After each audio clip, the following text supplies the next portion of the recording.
उसके मोबाइल पर उसकी बीवी शनाया ने मैसेज किया।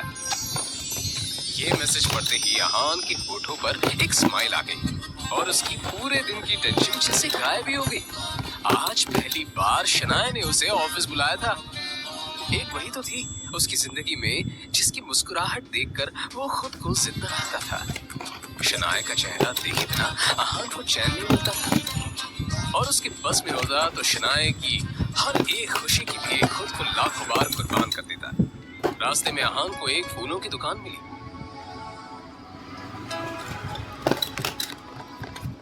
और अपना पर्स निकालकर देखने लगा। उसमें सिर्फ 500 का एक नोट पड़ा हुआ था। जैसे ही अहान वापस मुड़ा तो उसे शगुन का काम और अपनी सास के दिए हुए काम याद आ गए। उसने एक नजर घूर कर उस सैंडल की तरफ देखा और कहा, माफ करना आंटीज और सासू माँ, आप लोगों को सादर प्रणाम। तो शनाया से बढ़कर मेरे लिए और कुछ नहीं है। थोड़ी सी डांट सुन लेंगे आपसे। और फिर उस पैसे से अहान ने शनाया के लिए फूलों का वो बुके ले लिया।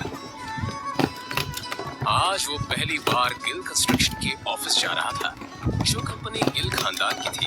ये सोचकर आज वो फूला नहीं संभाल रहा था कि वहाँ उसका अच्छे से स्वागत होगा कि तभी सामने से आने वाले एक आदमी से अहान टकरा गया। उसका नाम देव मल्होत्रा था। You idiot! दिखाई नहीं देता तुम्हें? पता नहीं कहाँ से मुंह उठाकर चले आते हैं। इस ऑफिस में तुम्हारी खड़े होने की भी औकात नहीं और ऐसे टहल रहे हैं जैसे तुम्हारी खाले जी का घर है। कौन हो तुम? शायद देव मल्होत्रा ने भी उसके बदरंग कपड़ों से उसे नौकर या ऑफिस बॉय समझ लिया था। मल्होत्रा ने एक नजर नीचे पड़े बुके की तरफ देखा और फिर उसे अपने पैरों तले कुचल के बाहर निकल गया। अहान ने अपना सर झुकाए बस उस बुके की तरफ देखा। उधर शनाया अंदर से ये नजारा देख रही थी। तभी अहान की नजर शनाया पर पड़ी तो एक पल के लिए वो अपनी बेइज्जती भूल गया और वो शनाया के केबिन में दाखिल हो गया। वो शनाया की तरफ बढ़ा। अब जाने भी तो शनाया, जो हुआ मेरे साथ वो हुआ। तुम इतना टेंशन क्यों ले रही हो? जो बात गई वो बात गई। तभी शनाया चीखते हुए बोली, दूर हटिए आप मुझसे, दूर हटिए। आप चले क्यों नहीं जाते मेरी जिंदगी से?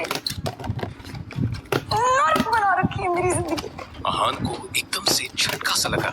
वो खुले मुंह से शनाया की तरफ देखता रह गया। तभी शनाया आगे बोली, पता नहीं कौन से बाबू की सजा मिल रही है मुझे।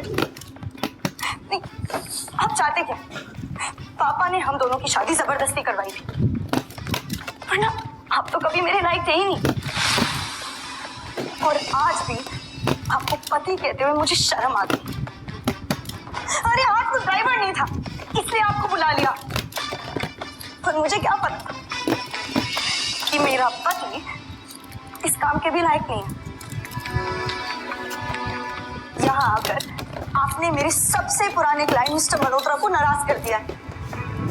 अब कैसे होगा काम मेरा? आंखों में आंसू लिए शनाया ने आगे कहा, मैं जहां पर भी जाती हूँ आप मुझे बेइज्जती के सिवा और कुछ नहीं दे सकते। सिर्फ एक बदनुमा दाग बनकर रह गए आप मेरी जिंदगी पर। इतना कहकर शनाया केबिन के बाहर निकल आई। तभी रास्ते में पड़े बुके की तरफ देखकर शनाया ने कहा, क्या है ये सब? क्या गंदगी फैला रखी है यहाँ पर? फेंको इसे डस्टबिन में। फूल को अपने पैरों से कुचलते हुए आगे बढ़ गई।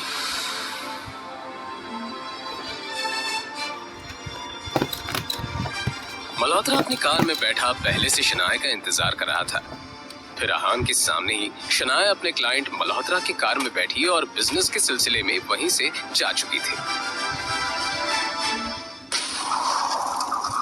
तभी अहान के सामने एक काली रंग की कार आकर रुकी, जिसमें से एक अधेड़ उम्र का शख्स बाहर निकला। अहान उसे देखते ही चौंक गया, क्योंकि उसकी यहाँ आने की उम्मीद अहान को बिल्कुल नहीं थी। वो आदमी अहान के सामने आकर बोला, यंग मास्टर, एशिया की सबसे अमीर कंपनी और रायजादा ग्रुप के अरबों रुपए का बिजनेस एम्पायर आपका इंतजार कर रहा है।